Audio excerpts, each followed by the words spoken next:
आप देखो, नेचर का अपना एक नेचुरल साइकिल होता है। नेचर जो होती है प्रकृति को अपने ढंग से जनरेट करती है, ऑपरेट करती है, डिस्ट्रॉय करती है। आप देखो पहाड़ों पे चीर दीवारदार पाइन के लंबे लंबे ऊंचे ऊंचे पेड़ पाए जाते हैं। ये ऐसे लगते हैं जैसे आकाश से बातें कर रहे हैं। इनकी जब पत्तियां गिरती है तो धरती पे पड़ जाती हैं। देखो ये जो पत्तियां होती है क्या काम करती है, धरती की उर्वरा शक्ति को, मिट्टी की जो उर्वरा शक्ति है उसको बरकरार रखने का काम करती है। इससे होता क्या है कि फिर से वहाँ नए पौधे ग्रो करते हैं। पहाड़ों पर कभी कोई जाके खाद पानी सिंचाई फर्टिलाइजर यूरिया डालने का काम नहीं करता है, लेकिन नेचर जो होती है वहाँ के नेचुरल साइकिल को, वहाँ की जो इकोसिस्टम है उसको अपने ढंग से चलाने का काम करती है। आप देखो प्रकृति में जंगलों में बहुत बार आग भी लगती है। ये आग के बहुत से साइड इफ़ेक्ट भी होते हैं, लेकिन अगर दूसरे एंगल से देखो तो जब आग लगती है तो होता क्या, फल फूल पेड़ पौधा घास फूस पत्तियाँ भी जलती हैं और धीरे धीरे धीरे इन द लॉन्ग रन क्या होता है, ये खाद में कन्वर्ट हो जाती है। वहाँ की मिट्टी को उर्वरा को बनाए रखने का काम करती है, मिट्टी को फिर से उपजाऊ करती है और वहाँ से नए नए पौधे ग्रो करते हैं। ये देखो ये जो छोटी सी बातें हमें जीवन की कितनी बड़ी शिक्षा देती है। हमारे जीवन में भी होता क्या है कि कष्ट क्लेश दुख तकलीफ बहुत कुछ आते हैं, ये हम हिला के रख के चले जाते हैं। आत्मा जो होती है शरीर में प्रवेश करती है, उस शरीर से काम लेती है। फिर वो शरीर जब बेकार हो जाता है, बूढ़ा हो जाता है, किसी काम के लायक नहीं रहता है, तो आत्मा उस शरीर को छोड़ के नए शरीर में प्रवेश करना शुरू करती है और फिर से हम नए पथ पे, नए कर्म पथ पे चलना दौड़ना भागना शुरू करते हैं। देखो ये जो लाइफ और डेथ का जो प्रोसेस है, इस दौरान ना हमें बहुत से कष्ट क्लेश संताप भी मिलते हैं जो हमारे मन को आत्मा को दुखी कर देते हैं, हमारे जीवन को तपिश कर दे के चले जाते हैं। लेकिन अगर गौर से देखो तो कहीं ना कहीं ये दुख तकलीफ जो होती है ना हमारे जीवन को उठाने के लिए आती है, हमारे माइंड को फर्टाइल बनाने के लिए आती है। होता क्या है कि जब हम नॉर्मल ऑर्डिनरी मंडेन लाइफ जीने लगते हैं तो हमें एक कंफर्ट में जीने की आदत पड़ जाती है और माइंड भी स्थूल होने लगता है, माइंड अपनी फर्टिलिटी खो देता है। और होता क्या है कि हम लाइफ का जो सही पर्पस है, सही मीनिंग है, हम धरती पे क्यों है उस चीज़ को भूल जाते हैं और एक ऑर्डिनरी लाइफ जीते रहते हैं।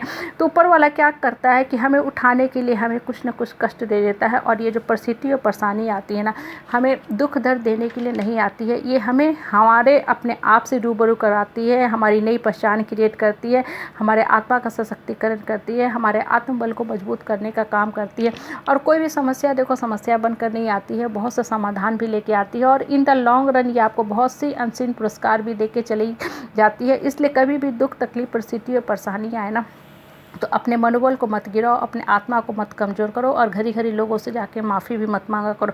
होता क्या है कि जितना ज़्यादा आप लोगों से कॉम्प्रोमाइज़ करते हो आपकी आत्मबल जो होती है वो कमज़ोर होने लगती है और फिर लोगों को भी आदत पड़ जाता है रुलाने का, डराने का, धमकाने का, गलत बातें बोल के आपके ऊपर चढ़ के रहेंगे, आपका शोषण दोहन दमन करते जाएंगे। इसलिए कोई भी विपरीत जब परिस्थिति और परेशानी आए ना तो सिर्फ और सिर्फ अपने मन से बात करो, अपने अंतर मन से बात करो, श्री कृष्ण से बात करो। आपके अंतर मन में जो श्री कृष्ण बैठे हैं वही सिर्फ और सिर्फ आपको सही ढंग से गाइड करेंगे, आपके आत्मबल को उठाने का काम करेंगे।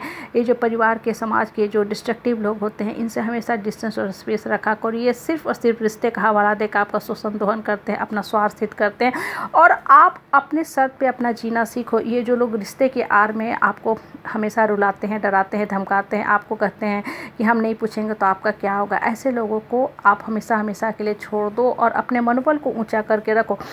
बहुत ज़्यादा जीवन में ना झुको मत। होता क्या है कि जो इंसान जितना ज़्यादा कॉम्प्रोमाइज़ करता जाता है ना, लोग भी ऐसे लोगों को झुकाते हैं और क्योंकि कहीं ना कहीं उन लोगों की जो ईगो होती है, सुपर ईगो होती है, उसको सेटिस्फैक्शन मिलता है। और जीवन हमेशा अपने शर्त पे जीना सीखो। रिश्ते का लिहाज एक समय करने के बाद छोड़ दो, पलट के जवाब देना सीखो। नहीं तो होगा क्या कि ये लोग जो होते हैं आपकी जीवन जीने का जो समय होता है, जो धरती पे जिस पर्पज़ से आए वो हमेशा हमेशा के लिए छीनते जाएंगे, क्योंकि लोगों को बड़ा ही मज़ा आता है दूसरों को डराने और धमकाने में। जीवन हमेशा अपने शर्त पे जियो। बहुत ज़्यादा रिश्ते की आड़ में जो लोग आपको शोषण दोहन दमन करते रहते हैं ना, इन लोगों के साथ बहुत ज़्यादा झुको मत। इन लोगों के साथ डिस्टेंस और स्पेस रखना शुरू करो और अपना हमेशा एक नया वर्जन तैयार करके रखो। नया वर्जन का मतलब होता है हमेशा अपने ऊपर काम करो, अपने आत्मा का सशक्तिकरण करो, अपने मनोबल को मजबूत करते जाओ, ताकि जो लोग पहले आपको पेट पपेट कठपुतली की तरह इस्तेमाल करते थे अब उनको भी आपसे सीख मिलने लगे कि ये इंसान जो है अब पहले जैसा नहीं रहा, अब एक मजबूत आदमी बन चुका है, इसने अपनी रॉयल इमेज क्रिएट कर ली, इसलिए अब हम इसको बहुत ज़्यादा नहीं डरा सकते हैं। अपने माइंड बॉडी सोल को हमेशा स्ट्रांग बना के रखो। अपने जीवन के कर्ता धर्ता क्रिएटर डायरेक्टर खुद बनो और मन को चट्टान की तरह मजबूत बना के रखो। नहीं तो लोग क्या करेंगे, हमेशा सफोकेशन सप्रेशन फ्रस्ट्रेशन में आपको डालते जाएंगे। और एक चीज़ हमेशा मान के चलो कि आज जो भी परिस्थिति और परेशानी है इन द लॉन्ग रन आपको ये उठा के ही जाएगी, बशर्ते आप जीवन को सही ढंग से समझना सीख लो। अगर आपने जीवन की सही परिभाषा जान ली, अपने आत्मा को पहचान ली, तब आप हर परिस्थिति और परेशानी को क्रॉस करते जाओ कर एक समय जीवन में उठ के ही रहोगे।